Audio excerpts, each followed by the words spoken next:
येत्या 2 दिवस झाले की सोशल मीडियावर गोकुळचा बाप कोण म्हणून अशा अनेक गोष्टी चालू झाल्या आहेत. आदरणीय आमचे ज्येष्ठ सहकारी माननीय आबाजींचा शुभदिनी फॉर्म देण्यासाठी आम्ही काही लोक माजी संचालक गेलो होतो.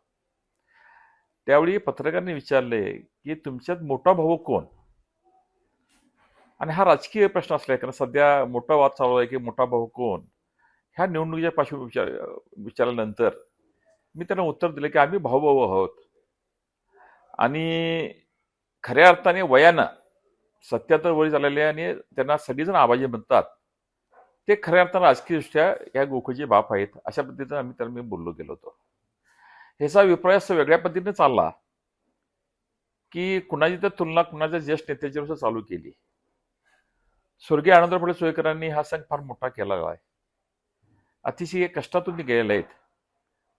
त्यांची तुलना करणे ह्या गोष्टी आमच्या काही उद्देशाचं नसताना त्यांची जोड आबाजी त्यांची ते जोडल्यानंतर अनेक विपर्यास निघाले, अनेक कॉमेंट निगेटिव्ह यायला चालू झाले. खऱ्या अर्थानं आबाजी ठरावाच्या बाबतीत अतिशय चांगल्या पद्धतीने ठराव गोळा केला असल्या कारण, आणि सर्वात सिनियर म्हणजे वयानं आमच्या बोर्डात आमचे भाऊ नाही आमचे बाप आहेत अशा पद्धतीचा आम्ही त्यांना उल्लेख केला. आणि त्यामुळं कुणाचा अनादर करणे, आदरणीय स्वर्गीय साहेबांच्या मुलग्याचं जेव्हा नाव आलं, मी चेअरमन असताना तेव्हा मी राजीनामा दिला होता अजित नरकेंच्या घरी, मी तिथंही उल्लेख केलेला आहे.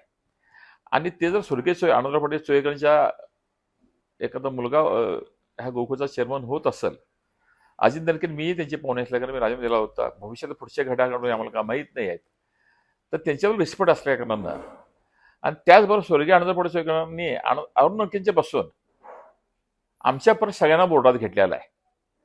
त्यामुळे त्यांचा आनंद करण्याचा विषय आबाजीला पण त्यांनीच घेतलेला आहे. त्यामुळे त्यांचा आनंद करणे हा उद्देश नाही आहे. कृपया गैरसमज फिरण्याशीनं एखाद्या व्यक्तीचं अद्वित्व ऐकून घ्या, असलेल्या व्यक्तीचं कुठं तर जबाब जोडायचं अशा पद्धतीचे हे चुकीचं आहे. निवडणुकीच्या प्रक्रियात ठराव गळ्यात ऐकून घ्या, अतिशय चांगल्या पद्धतीने केल्यानंतर, आणि आबाजींना ज्येष्ठत्व असल्या कारण 77 वय त्यांचं चालू आहे, त्यामुळे आम्ही आदरांना पण म्हणा आणि ठराव सुद्धा ते असल्या कारणानं आम्ही त्यांना सर्वांचे आमचे बाप असं आम्ही निवडणुकीशी बोललो असतो. त्यात कुठेही कलर वेगळा नाही आहे, आणि आम्ही एकत्रच आहोत, महायुती म्हणून एकत्र आहोत.